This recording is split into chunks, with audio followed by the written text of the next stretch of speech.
Hi friends, welcome to Raji's view. இன்றைக்கி என்ன பார்க்க போகிறோன்னா ஸ்வீட் அப்பம் பார்க்க போகிறோம்.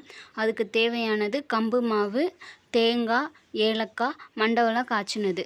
இதை நல்லா மிக்ஸ் பண்ணி ஒரு பாத்திரத்தில் எண்ணெய் காய விட்டு எண்ணெய் சூடானதுக்கப்புறம் இந்த மாதிரி ஊற்றுங்க. ஊற்றினா கொஞ்சம் நேரத்தில் குக் ஆயிரும். கம்பு மாவில் செய்கிறதுனால ரொம்ப ஹெல்த்தியானது கூட. எந்த கெமிக்கல் எதுவுமே சேர்க்கல. இது ரொம்ப நல்லது. இது சாப்பிட்டா இந்த மாதிரி எல்லாருக்கும் செஞ்சு கொடுங்க. இந்த மாதிரி கொஞ்சம் நேரத்தில் குக் ஆனதுக்கப்புறம் 2 பக்கமும் திருப்பி விட்டுருங்க. திருப்பினீங்கன்னா கலர் சேஞ்ச் ஆகி நமக்கு நல்லா கிடைக்கும். ஸ்கூல் பசங்களுக்கு ஸ்கூல் விட்டு வரும்போது இந்த மாதிரி ஸ்நாக்ஸ் செஞ்சு கொடுத்தீங்கன்னா அவங்க நல்லா விரும்பி சாப்பிடுவாங்க. கம்பு மாவில் செய்கிறதுனால நிறைய சத்து அவங்களுக்கு கிடைக்கும்.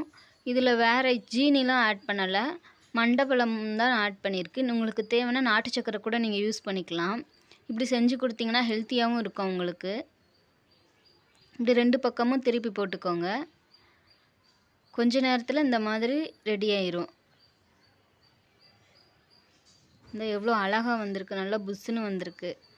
சாப்பிட்டவும் ரொம்ப டேஸ்ட்டாக இருந்தது. இதே மாதிரி எல்லாத்தையும் செஞ்சு எடுத்துக்கோங்க. இந்த மாதிரி யூஸ்ஃபுல்லான வீடியோஸ்லாம் பார்க்க என்னுடைய சேனல் ராஜீஸ் வியூவை சப்ஸ்கிரைப் பண்ணிக்கோங்க. Thank you friends. Please support my channel.